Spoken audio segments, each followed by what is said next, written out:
Takže ještě jednou ahoj Pítře, děkujeme, že jsi na nás udělal v tomhle čase čas a zdravíme tě z Prahy a těšíme se na rozhovor. Okay, so once more, hello Peter, thank you that you are here with us in Prague, and we are looking forward to the interview.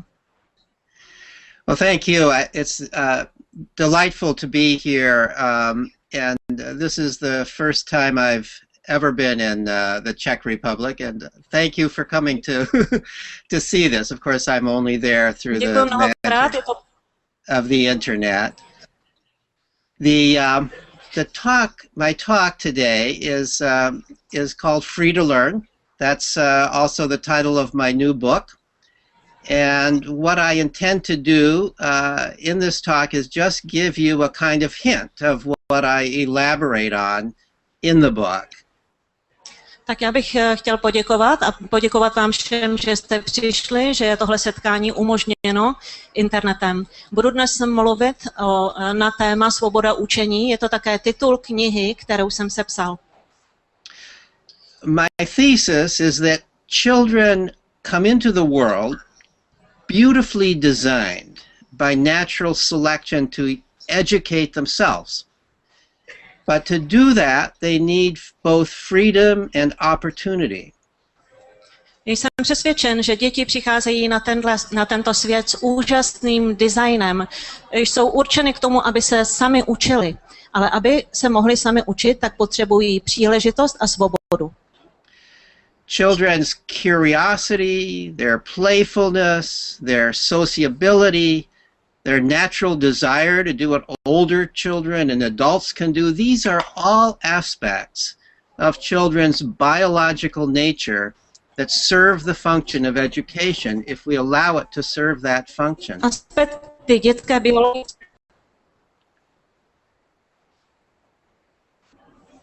Aspekty dětské biologické podstaty, to jsou zvědavost, otevřenost, touha napodobovat starší děti. A my jim musíme umožnit, aby to rozvíjeli. Think for a moment about how much children learn before they ever start school, before anyone tries to teach them anything in any systematic way. They learn to walk, run, jump, climb. They learn their entire native language from scratch. And with that, they learn to assert their will, argue, amuse, annoy, befriend, charm, and ask questions. And through exploring and questioning, they acquire an enormous amount of knowledge about the physical and social world around them. Zamyslete se na chviličku, co všechno se děti naučí, než se dostanou do školy. Naučí se chodit, naučí se pohybovat ve fyzickém světě, naučí se svůj mateřský jazyk. Tohle všechno se naučí, než vstoupí do školy. This amazing drive and capacity to learn does not turn itself off when children become 5 or 6 years old. We turn it off with our coercive system of schooling. The single most important lesson, the most memorable lesson to children from school is that learning is work, something to be avoided if possible, rather than the joyful experience that they would otherwise think it to be. Tohle nadšení pro učení samo od sebe nepřestane, nevypne se to. Jsme to vlastně my, kdo ho zastavíme, kdo ho vypínáme tím, že dáme děti do naší klasické školy. A ta nejdůležitější lekce, kterou se děti naučí ve škole, je, že učení je těžká práce, že se musí opravdu snažit. What would happen if we allowed children and teenagers to continue learning in their own natural ways, rather than force them to learn as we currently do in schools?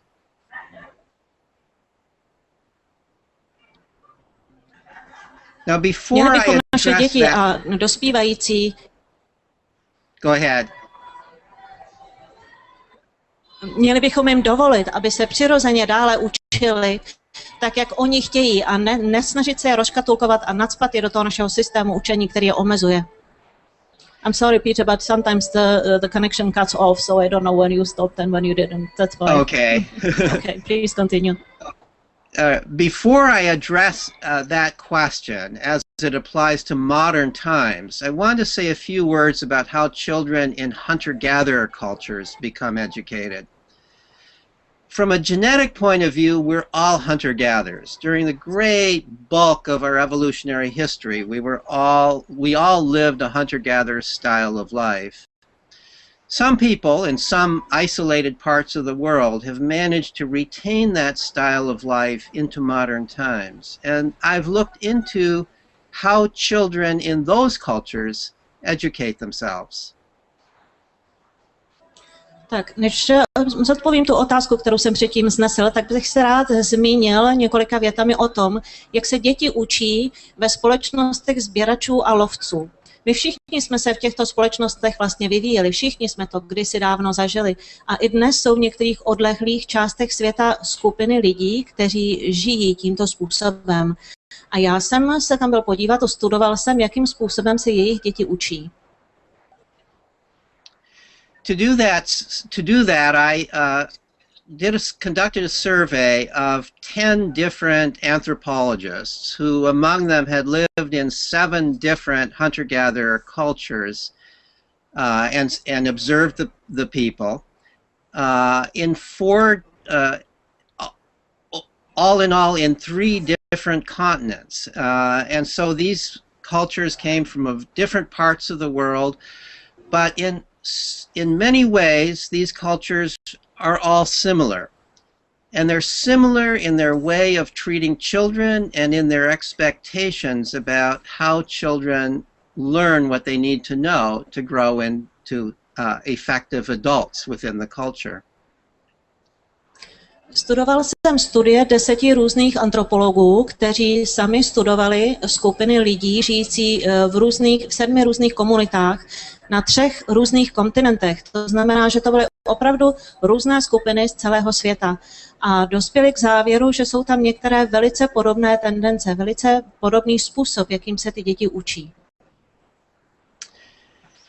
There are 2 main conclusions that I want to convey from this study. The first is that children in these cultures need to learn a lot to become successful adults. We shouldn't assume that because these are so-called primitive cultures, there's not a lot to be learned. To be hunters, the boys have to learn to identify and track the 200 or 300 different species of mammals and birds that their group hunts. They have to learn how to craft the tools of hunting to perfection.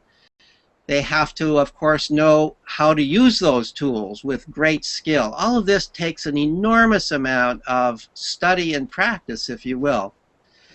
And to become gatherers, girls in these cultures need to learn the countless varieties of roots, nuts, seeds, fruits, and greens in their area that are edible and nutritious, when and where to find them, how to extract the edible portions, how to process them. So there's a lot to be learned.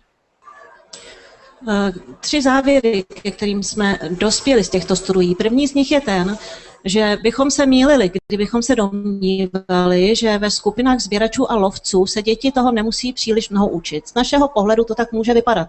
Ale uvědomte si, že chlapci, aby se z nich stali lovci, se musí jednak rozvíjet fyzicky, jednak se musí naučit rozeznávat 200 až 300 druhů nejrůznějších živočichů. Musí se naučit vyrábět si nástroje, které používají potom k lovu.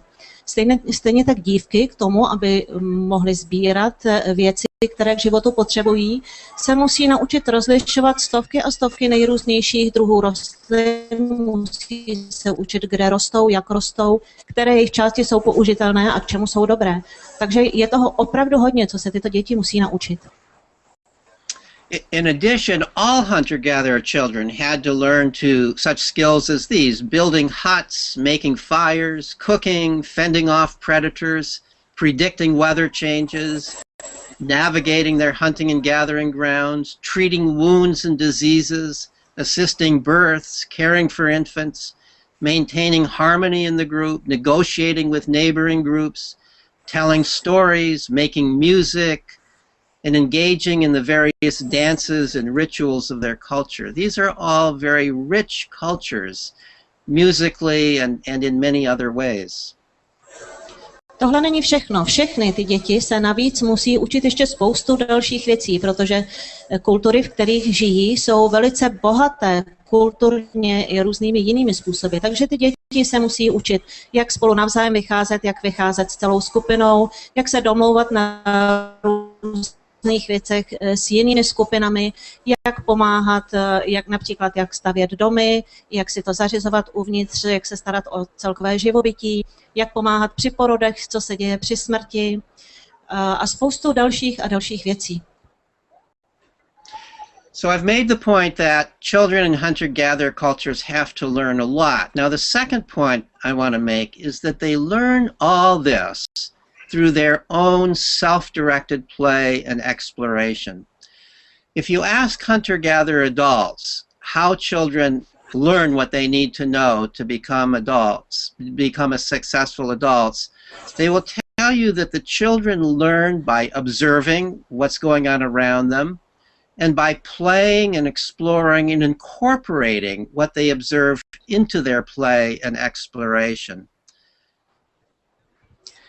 Takže to byl jeden bod. Druhý bod, ke kterému jsme dospěli, je ten, že tohle všechno a ještě mnohé další věci, které jsem nevyjmenoval, se ty děti naučí vlastně jakoby sami od sebe, vlastní zvědavostí, tím, že v té komunitě žijí. A když se zeptáte dospělých z těchto komunit, jak se to ty děti naučí, tak vám řeknou, že sami od sebe pozorováním, zkoušením, začleňováním nových znalostí a vědomostí, že se učí od starších a učí se prostě svojí zkušeností a svým nadšením.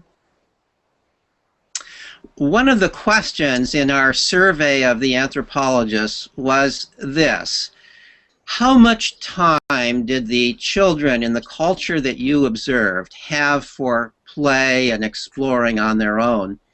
And the answer that we got from every one of these 10 anthropologists concerning 7 different groups in different parts of the world was the same. They have essentially all day long, every day, free to explore and play. Beginning at the age of 4, when they are considered to be mature enough to leave their mothers and go and play with the other kids, away from adults very often, all the way on into their mid-teenage years. It's not really until late teenage years that they begin to take on adult responsibilities in the culture. Hunter-gatherers believe that children and adolescents need essentially an infinite amount of time on their own to play and explore in order to learn what they need to know to become skilled enough to do the kinds of adult tasks that they have to do.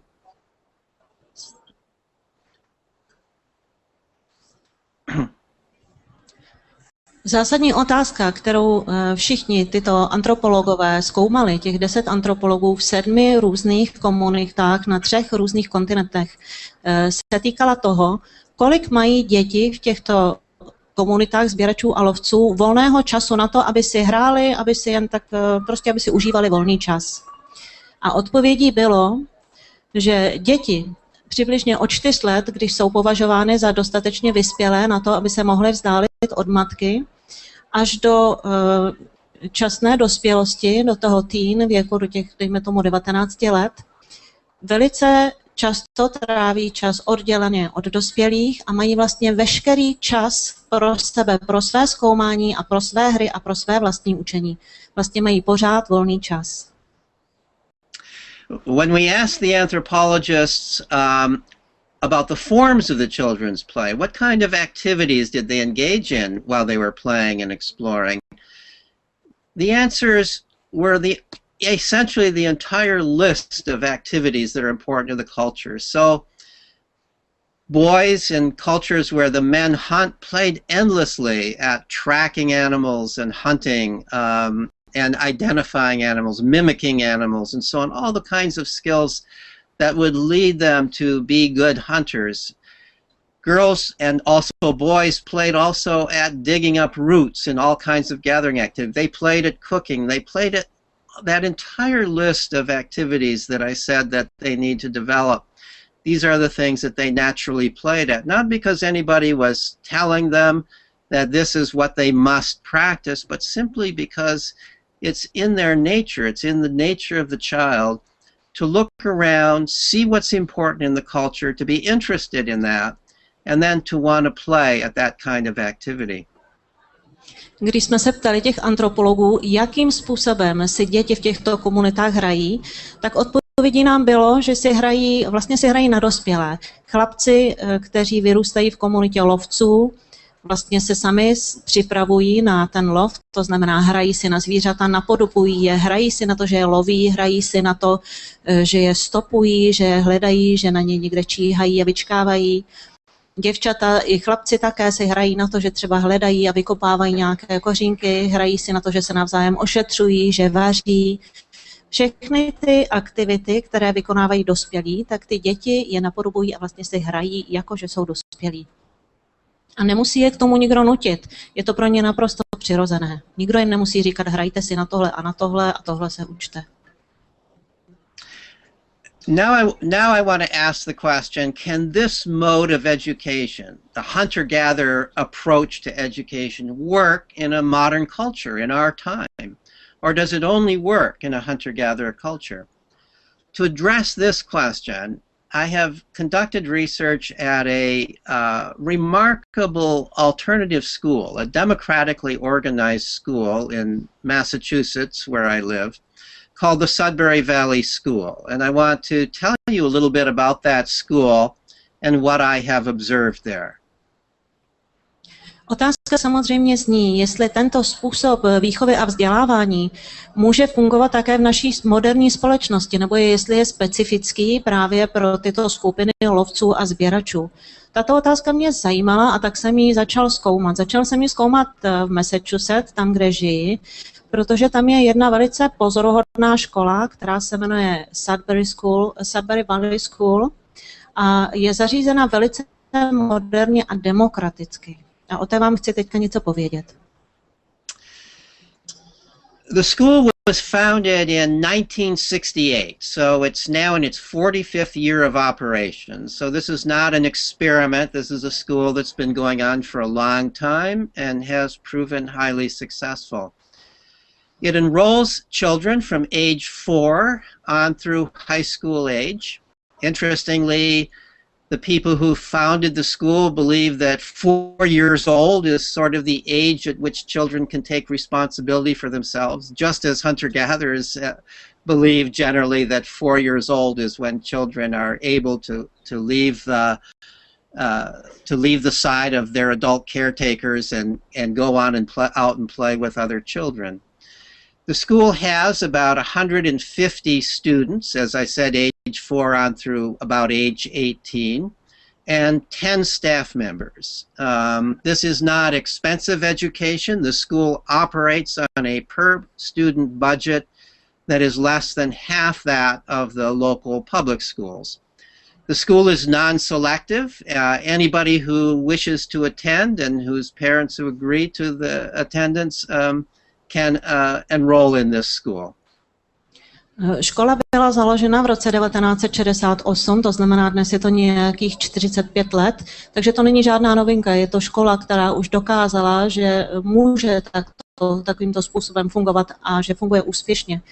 Máme tam v tuto chvíli asi 150 žáků, přijímají se děti od 4 let. To je zajímavé, že lidé, kteří tu školu zakládali, tak dospěli k tomu, že děti od 4 let, stejně jako v těch skupinách lovců sběračů, když jsou natolik velké, aby mohli žít část dne odděleně od svých matek a starat se vlastně sami o sebe. Jsou tam děti až do středoškolského stupně, to znamená do nějakých 18 let. Jak jsem říkala, je tam 150 žáků a 10 dospělých zaměstnanců. Ta škola není nějak výběrová, rodiče tam mohou přihlásit, koho chtějí. A nestojí žádné veliké peníze, její zajištění vlastně stojí polovinu peněz než běžné americké školy. The really remarkable aspects of this school have to do with the way it is administered and with its educational philosophy. So let me tell you a little bit about that. The school is administered democratically. It's really a democratic community at which every student, regardless of age, and every staff member has one vote. So remember, there are about 150 students and about 10 staff members. So really, this is a school in which the children themselves make the rules. All the rules of the school are made at the school meeting, where each student and staff member has one vote. And the rules are enforced by a judicial committee, similar to a jury in the larger culture in the United States. So that if you violate a rule, you are brought up by somebody who is who sees you violate the rule or who is bothered by it. And you appear before a jury of your peers. In this case, it's a jury that consists typically of at least one little child, one middle-sized child, one bigger-sized teenager, and one staff member. So the rules are made democratically, and they're enforced by this process, very similar to the ideal process that we think of as part of the principles of democracy.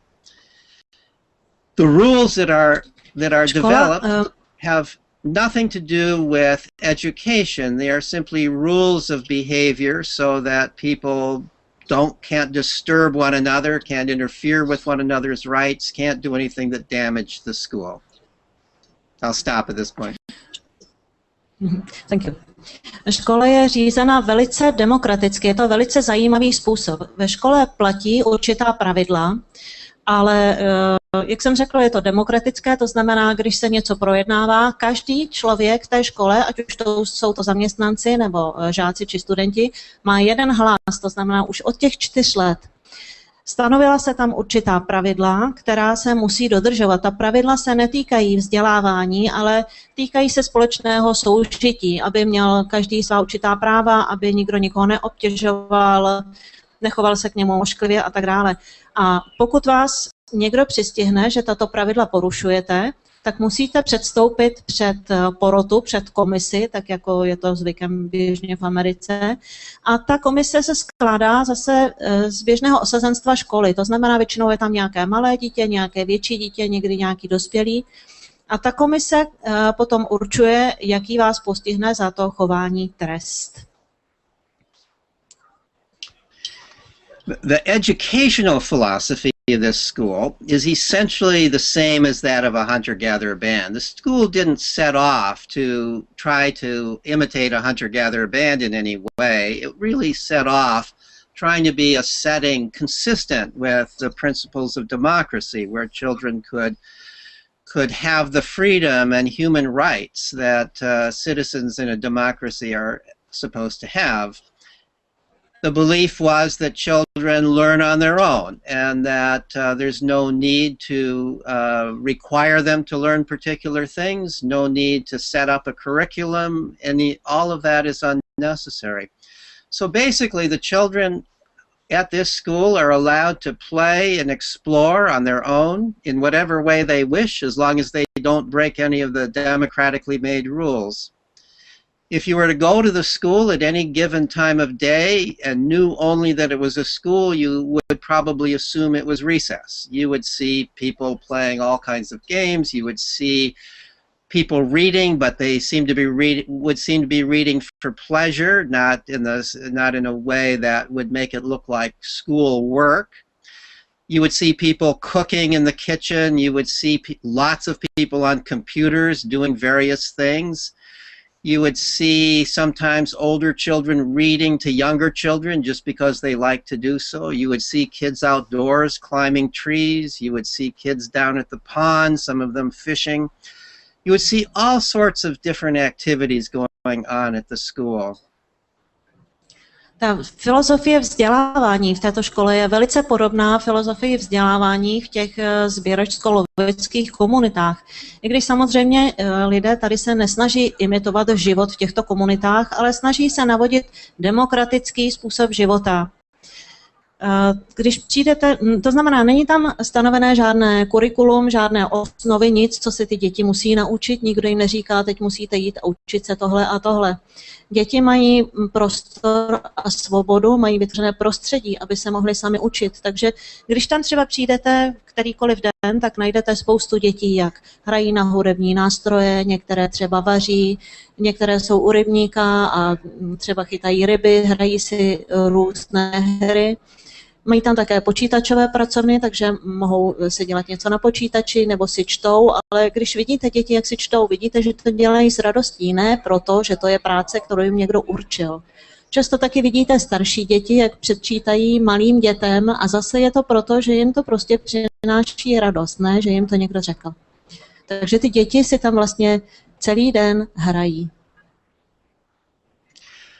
My own first study of the school was a study of the graduates, because the only way to see if a school works as an educational institution is to see if the graduates of the school are able to go on and live a good life, get good jobs, be happy, be responsible citizens. And I found that by all of these kinds of indices, the graduates were highly successful. Those who wanted to go on to higher education, to university, had no particular difficulty getting in or doing well once in the university.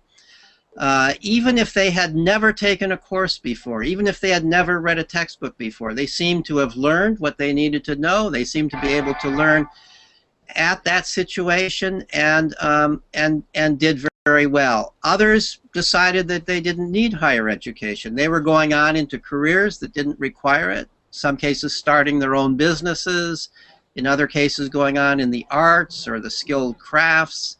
And certainly they didn't believe they needed to go to higher education in order to learn. They all knew that they could learn in many, many ways on their own and finding help through the many sources for which educational help is available today. Když jsem se seznámil s touto školou, tak moje první studie se vlastně věnovala výsledkům této školy, to znamená absolventům školy. Protože když chcete vidět, jak je škola úspěšná, musíte se podívat na jejich absolventy, jak se vedou dále v životě. A zjistil jsem, že děti, které absolvovaly tuhle školu, neměly žádné zvláštní potíže, které bychom třeba mohli očekávat. Ty děti, které chtěly jít na univerzitu, tak se tam dostaly bez nějakých větších problémů. I když třeba předtím nikdy vlastně nevěděli učebnice, tak se nějakým způsobem prostě sami naučili to, co potřebovali. A žádné z těch dětí nešlo na školu proto, že by mělo pocit, že se musí něco učit. Šli tam proto, že je to zajímalo a že se to chtěli učit a chtěli se prostě tímto směrem rozvíjet dál. Ovšem ne všechny děti samozřejmě pokračovaly na univerzitu, spousta dětí si vybrala nějaké řemeslo, nebo se věnují umění, věnují se tomu, co je přitahuje, ale rozhodně jsem nespozoroval, že by měli nějaký problém v tom, že neprošli formálním vzděláním. Our observations at the school show that children in this setting learn to read because they see other people reading and they want to read. They often are playing at games that involve the written word, and some of the kids can read and some can't, and the ones who can't read are learning to read because the older kids are reading the words for them. Often today they're playing on computers and there are words on the screen, and so children simply pick up reading and writing or computer typing nowadays through their play, much as hunter-gatherer children pick up the skills in their play involved in hunting and gathering. The children are playing with all sorts of equipment. They're playing of course, in our culture where numbers are involved in much of what we do. They're learning numbers just through the course of their everyday activities and in their play. So, for example, if a group of kids are interested in cooking, they may have to cut recipes in half or 1/3, and so of course in just that natural process they learn fractions. So what we see is that children learn the basics, what are often called the basics in education, reading, writing, and arithmetic, simply through their everyday experiences. They might ask for a little help at some point, in which case staff members gladly help them, but most of them simply pick up these skills in the course of their natural activities. Zjistili jsme také, že to základní vzdělání, čtení, psaní, počítání se prostě děti naučí sami v rámci svých her a svých běžných aktivit. Naučí se sami číst tím, že vidí, že ostatní lidé čtou. Hrají se třeba různé hry, kde jsou potřeba nějaká slova, starší děti jim to čtou a oni to prostě pochytají. Také třeba si hrají na počítači, dělají nějaké aktivity na počítači, tam mohou být psaná slova a oni se samovolně tímto způsobem naučí číst. Také počítání se vlastně naučí takhle, například při vaření, když mají nějaký recept a potřebují něco znásobit nebo rozdělit, tak se naučí zlomky a přirozeně podle toho, jak to potřebují, se to samovolně naučí. Někdy stává se to spíše výjimečně, když mají nějaký problém, mohou požádat zaměstnance školy o vysvětlení, které samozřejmě i hned a s velkou laskavostí obdrží, ale je to spíš zřídkavé. Většinou se opravdu naučí samovolně při svých hrách, při svém zkoumání a napodobování starších dětí. In addition to learning these so-called basic skills, students in this environment learn what they're interested in. In play, they engage in all sorts of activities. They discover what they really love. And then they become experts in what they really love. And in many cases, they go on to careers that are directly continuous with the kinds of things that they had been playing at as children and teenagers. And in a moment, and I can give you some examples of that. But I'll pause for a second. Děti si vybírají, co se chtějí učit. Vybírají si sami, čemu se chtějí věnovat, co je zaujme. A pokud je to zaujme, tak to opravdu studují a snaží se tomu přijít na kloup a naučit se to a stávají se z nich opravdu experti. A velmi často se potom stává, že ve své kariéře v dospělosti se věnují přesně tomu, co je přitahovalo tady ve škole a co se vlastně tam sami naučili. So, for example, one of the graduates in that study of graduates that I did was a machinist and an inventor. He was the kind of person that you would go to if you needed to build some machine that nobody had ever developed to solve some problem. He was very, very skilled at building machines, at inventing new machines. When he was a child at the school, he spent enormous amounts of time, because he loved it, at creating things. He would build whole villages. He would build intricate factories, scale model, using a kind of modeling clay. And then as he got older, he began to take bicycles apart and put them back together. He would go to the dump and collect old bicycle parts and build whole new bicycles from it. And then he began taking cars apart and putting them together, junk cars apart. When he needed some advice or help, he would find somebody in the community, maybe a mechanic at a local garage, who would give him tips about how to solve particular problems. He was entirely in charge of his own education, but he found people to help him who were very glad to help him whenever he ran into problems.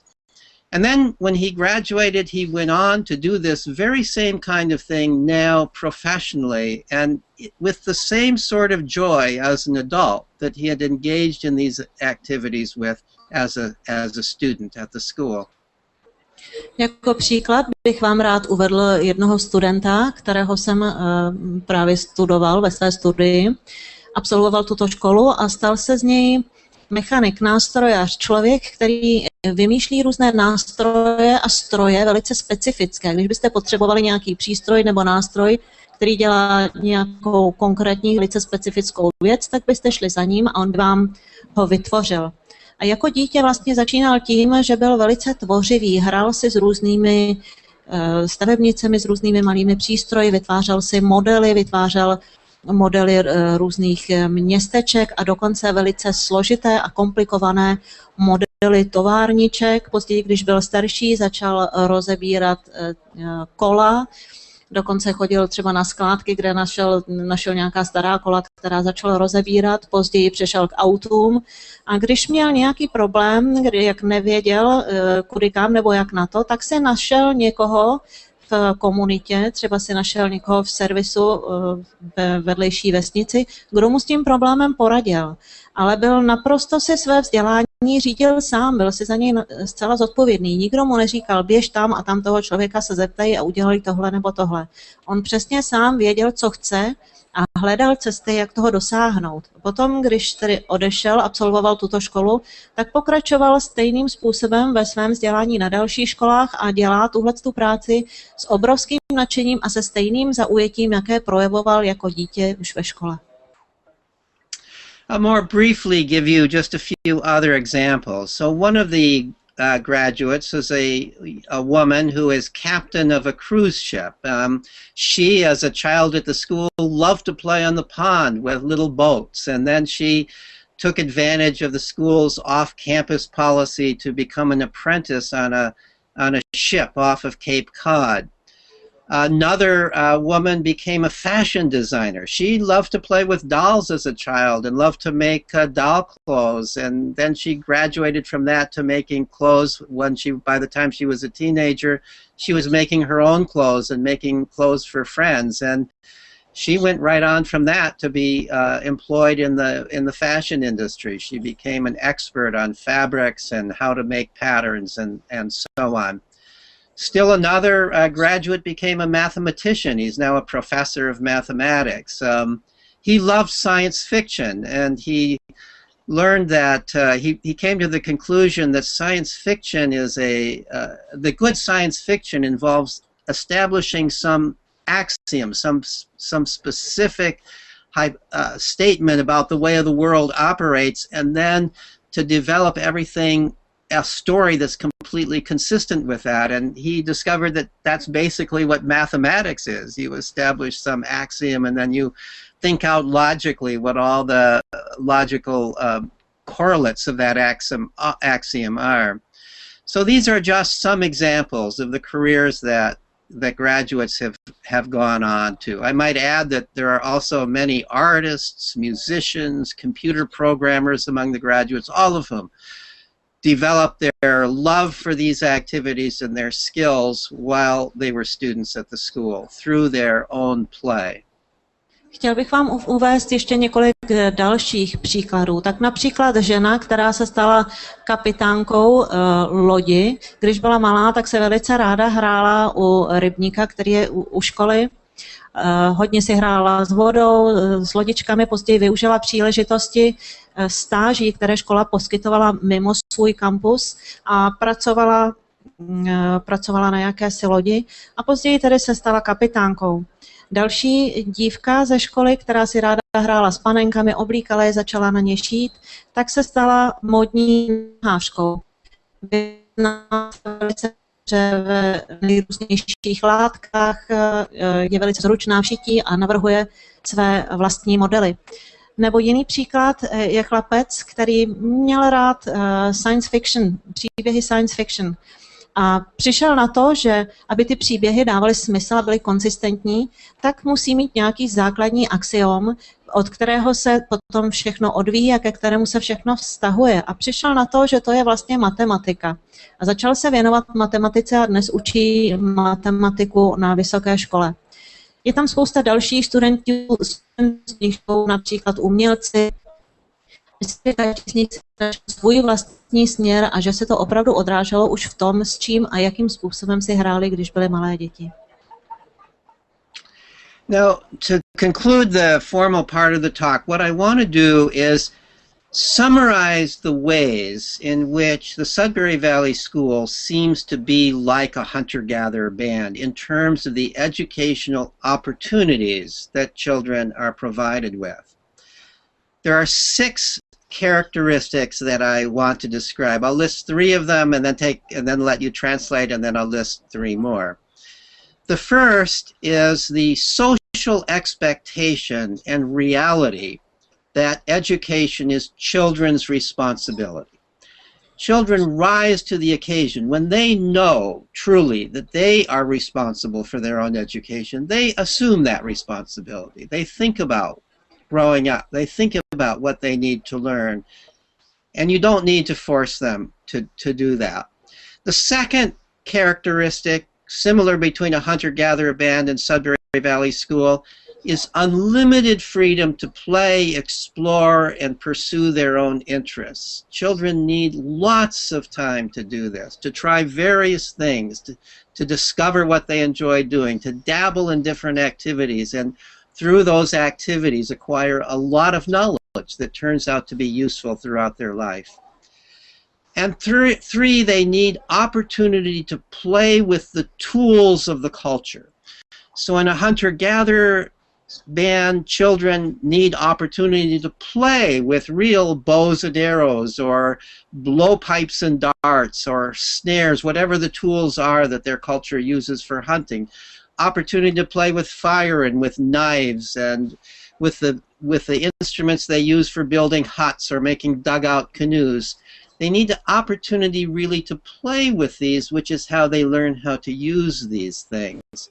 And of course, in our culture at Sudbury Valley School, these tools include such things as books, and nowadays, of course, computers, as well as things like sporting equipment, kitchen equipment, woodworking equipment. There's a whole variety of tools available at the school which children can play with, as long as they can show that they can use these things safely and not destroy them. So I'll break for a moment. Teď některé paralely mezi výchovou a vzděláváním dětí v těch sběračsko-loveckých kulturách a mezi výchovou dětí tady v té škole, o které mluvím. Je jich 6. První je, že dětem se předá zodpovědnost za jejich vlastní vzdělávání. A když jim tuto odpovědnost dáte, tak oni využijí příležitosti a tu zodpovědnost převezmou a opravdu touží, je to v nich přirozeně od narození dané, že se touží učit nové věci. Druhá věc je, že jim musíte poskytnout spoustu volného času a spoustu svobody. To mají děti v těch komunitách sběračsko-loveckých a mají to děti i tady v té škole. Nikdo jim neříká, co mají dělat, kdy to mají dělat. Toho času mají opravdu celý ten čas, co v té škole jsou, tak si mohou dělat, co chtějí, pokud dodržují ta určitá pravidla.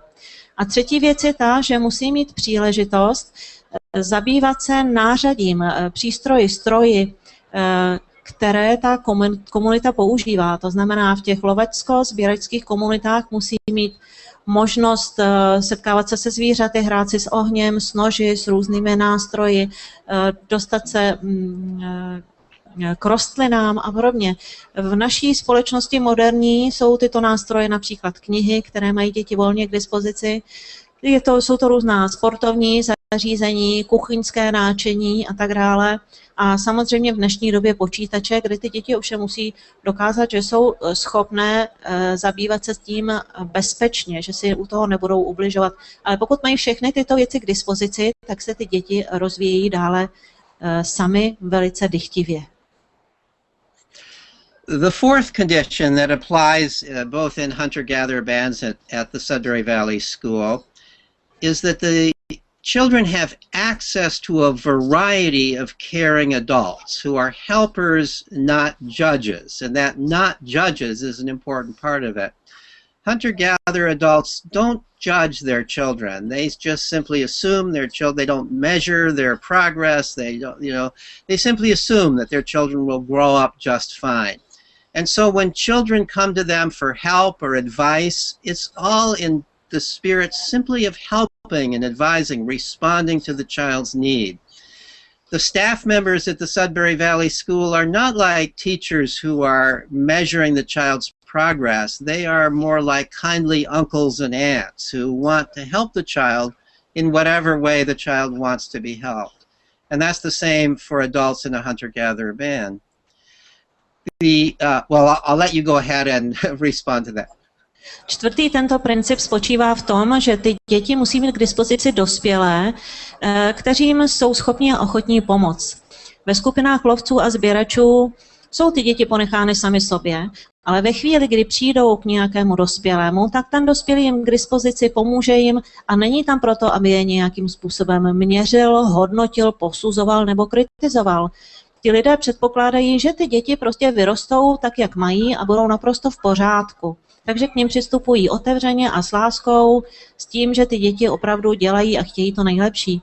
A stejně tak v naší škole v Sudbury Valley ti zaměstnanci nejsou vlastně úplně učitelé. Jsou to spíš takové tety a strýčkové, kteří tam jsou proto, aby těm dětem pomáhali. Zase nijak je nehodnotí, nekritizují je, nic jim nevyčítají, ale snaží se být laskaví, jsou k ním vstřícní a milí a když za nimi ty děti přijdou, tak jsou vždycky ochotní jim pomoct. The fifth condition is free age mixing among children and adolescents. Both in hunter-gatherer bands in the Sudbury Valley School, there's no separation of children by age. Young children are drawn to the activities of older children. They want to do those things. They want to play with older children. And in the process, they learn a lot of skills and advanced ways of thinking from older children. And the older children learn how to be caring and nurturant and get a sense of their own maturity through their interaction with younger children. Teenagers and young children especially are very much drawn to one another when they have the opportunity. Teenagers seem to love to read to little kids. Very often you can see little kids sitting on the laps of teenagers, eating up what they're learning from the older kids. This all occurs very naturally, not because the older children or teenagers have any responsibility for care of the younger children, but just because they want to do so. And this seems to occur both at the Sudbury Valley School and in hunter-gatherer bands. If the children were segregated by age, this school would not work because everybody would be at the same level. It's because children at different levels of knowledge and skill are playing with one another.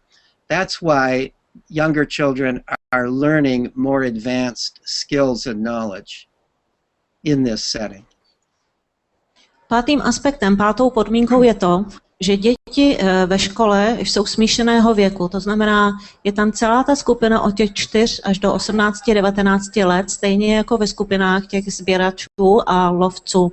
Je to základní podmínka, protože malé děti se učí od těch větších, jsou vtahovány do hry, ty větší učí ty menší přirozeně.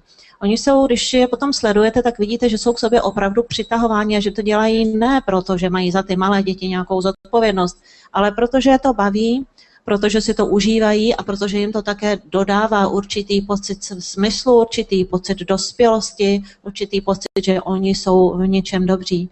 Ty vztahy jsou strašně důležité. Kdyby ty děti byly oddělené podle věku, tak by to nemohlo nikdy fungovat, protože by byli všichni víceméně na stejné úrovni a nemohli by se navzájem od sebe tolik učit. Takže ten smíšený věk je opravdu základní podmínkou, aby to celé fungovalo. The sixth condition is immersion in a stable, moral, democratic community. The hunter-gatherer band is itself a democratic community. The decisions are made by consensus. Children, although they don't commonly take part, are welcome to take part if they wish. Their voices are heard if they want to speak up. They're respected as regular, full members of the community in many, many ways. And at Sudbury Valley, as I've already described, the children have a voice. Each child has a voice in all the rules that are formed. They really feel to be part of this community. So both in a hunter-gatherer band and at the Sudbury Valley School, children are growing up with a sense of responsibility, not just for themselves, but for the whole community that they're part of. And this, too, is part of the child's education. It's not enough simply to be concerned about yourself if you want to be a valuable citizen to the larger culture, but also to grow up feeling that you're also responsible for others and for helping to develop a community where everybody can get what they're looking for. Dalším aspektem a velice důležitou podmínkou je, že ty děti musí být ukotvené v morálně stabilní a naprosto demokratické společnosti. A to se opět týká obou těch skupin. V těch komunitách sběračů a lovců děti jsou respektovány. Velmi často se mohou k věcem vyjadřovat a je jim nasloucháno. A v naší škole v Sudbury Valley, jak jsem již říkal, je to velice demokraticky zařízené, každé dítě má svůj hlas a každé dítě je vlastně svým způsobem zodpovědné tím pádem nejenom samo za sebe, ale za celou školu, za chod celé komunity, celé té školy, takže potom má zájem na tom, aby všechno fungovalo. A myslím že tohle je ideál v naší společnosti, že by to takhle mělo fungovat, aby lidé převzali zodpovědnost nejenom sami za sebe, ale také za celou společnost, aby se celé společnosti, celé skupině, aby se dařilo a aby prosperovala. I'm going to bring the talk to a close now, so we can turn it over to questions, but I just want to end with one final point. These 6 conditions that I've just described, which optimize children's abilities to educate themselves in hunter-gatherer bands and at the Sudbury Valley School, are the exact opposite of the conditions that we find in our standard schools. In our standard schools, there is not the expectation that education is children's responsibility. Rather, teachers take that responsibility and tell the children what to learn, how to learn, when to learn. There is not freedom to play and explore and pursue their own interests. There is not the opportunity to really play with the tools of the culture. There is not access to a variety of caring adults who are helpers and not judges. There is no free age mixing between children and adolescents. Rather, you are assigned to a group of all children your own age. And it is anything other than a democratic community. It is much more like an autocracy where the children are subject to rules that they had no voice in making. So isn't it interesting that what we have done in developing our standard schools is to deprive children of the very conditions that they need if their self-educative instincts are going to operate optimally? Dostaneme se potom k otázkám, ale ještě bych chtěl zdůraznit jednu věc. Těch 6 principů, těch 6 podmínek, o kterých jsem tady mluvil, které jsou nezbytné k tomu, aby ta dětská žízeň po vzdělávání, ten jejich samovzdělávací princip fungoval, tak ty v našich klasických školách nejsou splněny. Dokonce bych řekla, že to je přesně naopak. Děti nemají volný čas na to, aby si mohli sami hrát. Nedává se jim zodpovědnost za jejich vlastní vzdělání, naopak učitelé přebírají veškerou zodpovědnost. Jsou rozděleni podle věku, nemají přístup k běžným přístrojům naší společnosti.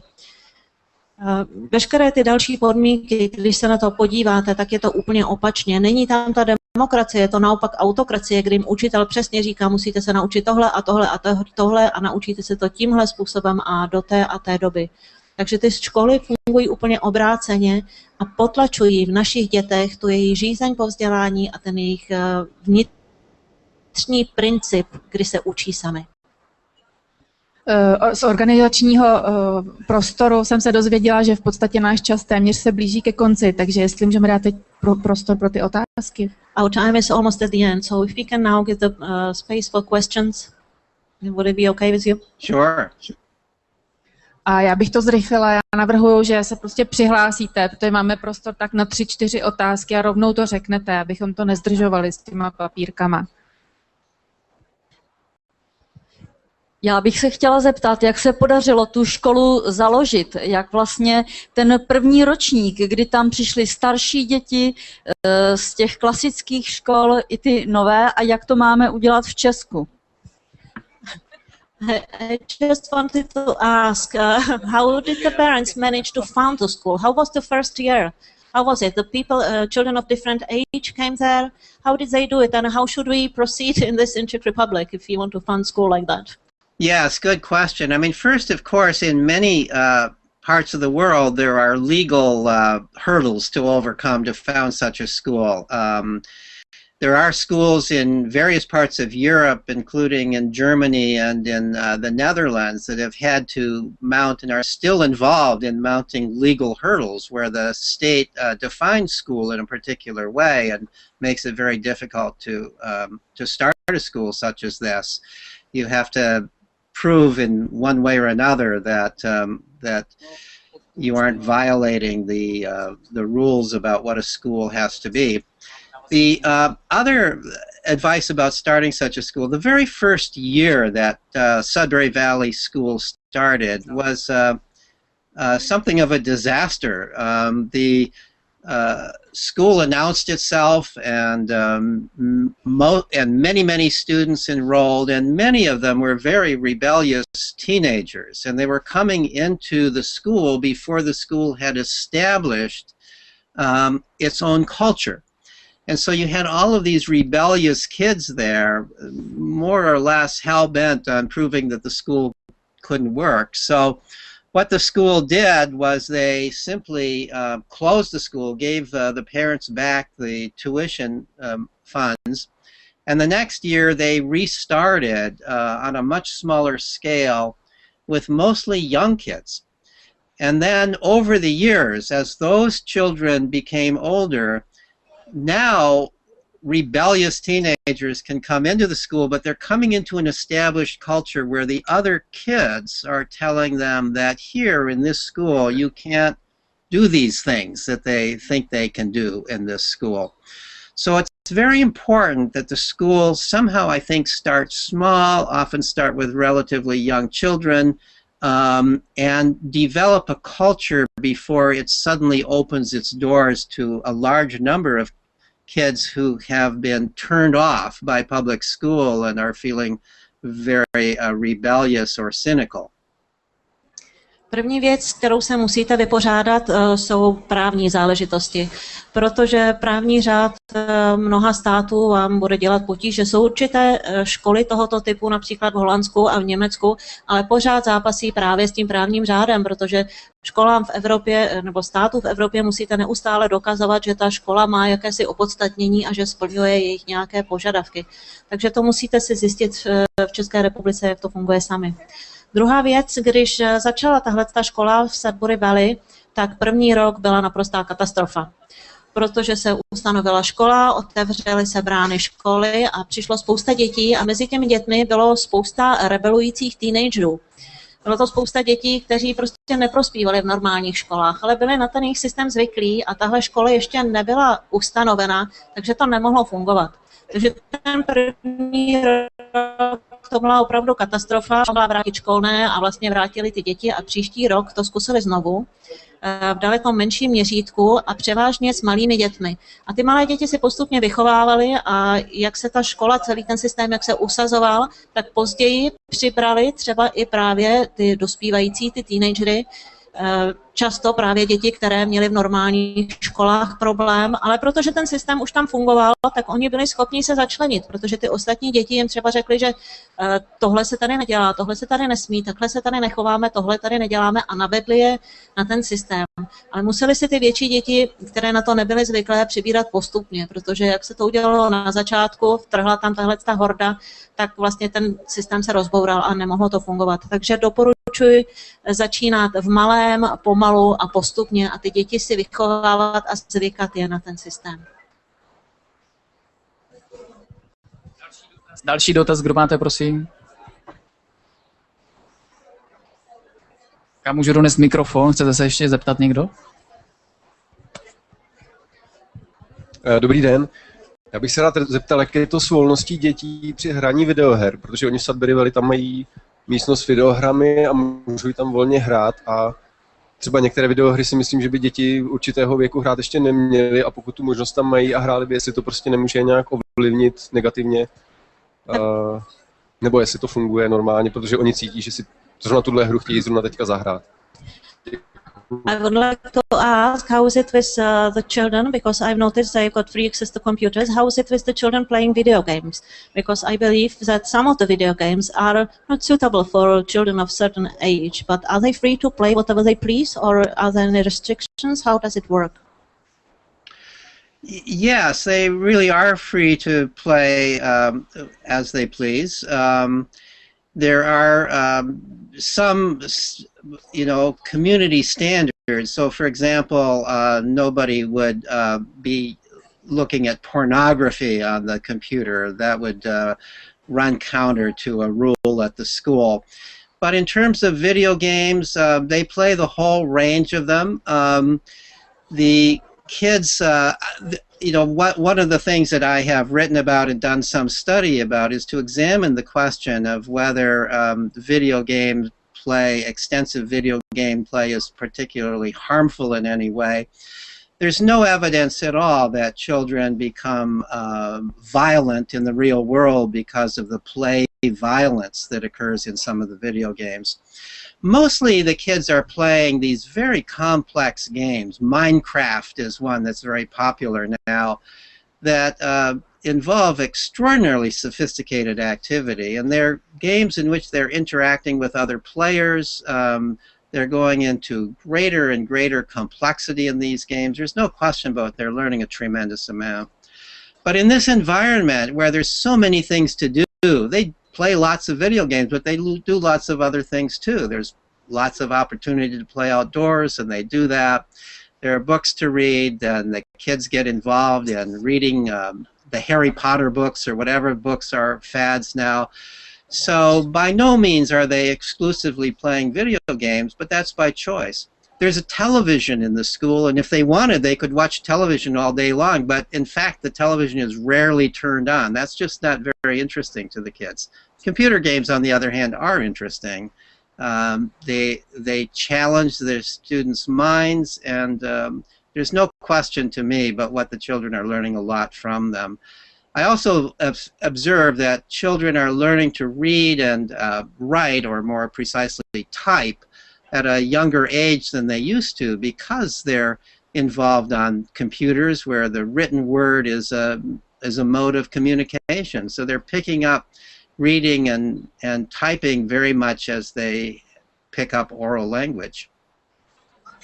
Ano, bude to možná překvapení, ale opravdu si mohou hrát jakékoliv videohry chtějí. Samozřejmě jsou určitá pravidla, jako třeba, že nikdo se nebude dívat na pornografii, ale co se týče videoher, hrají si to, o co mají zájem. A musím říct, že jsem to studoval, jsem se tomu věnoval a nenašel jsem nikde žádné jednoznačné důkazy, že by snad hraní videoher podporovalo agresivitu nebo něco takového. Naopak, spousty těch her velice rozvíjí intelekt, protože musí u toho ty děti hodně přemýšlet, často jsou interaktivní, hraje si několik dětí, hraje společně, musí u toho vymýšlet často složité koncepty. A také jsem přesvědčen, že díky tomu, že mají odmala přístup k počítačům, tak děti rychleji dnes čtou a píší. Píší tedy na klávesnici, ale píší daleko rychleji, protože právě ty aktivity, které provozují na počítači nebo hry, které tam hrají, vyžadují, aby uměli některá slova přečíst a napsat. Ale děti si samozřejmě nehrají jenom na počítači, mají možnost mnoha dalších aktivit, takže si hrají venku, sportují, tvoří a tak dále. Zajímavé je, že tam máme třeba televizi, ale děti se na tu televizi mohou dívat kdykoliv a jakkoliv chtějí, ale ta televize se zapíná jenom velice zřídka, kdy většinou je vypnutá. Z počítače je to jinak. Počítače je zajímají více a tráví u nich více času, ale ano, opravdu mají tu svobodu, že si tam mohou hrát jakékoliv hry chtějí. Tak a máme tady poslední dotaz před následující diskuzí, takže jestli vás téma zajímá, poprosím, zůstaňte a můžete se toho účastnit. A předám k poslednímu dotazu. Děkuju. A já bych se jenom chtěla zeptat děti, které si zvolí to svoje povolání, jak se uplatní v té rivalitě dnešní doby, dnešní společnosti.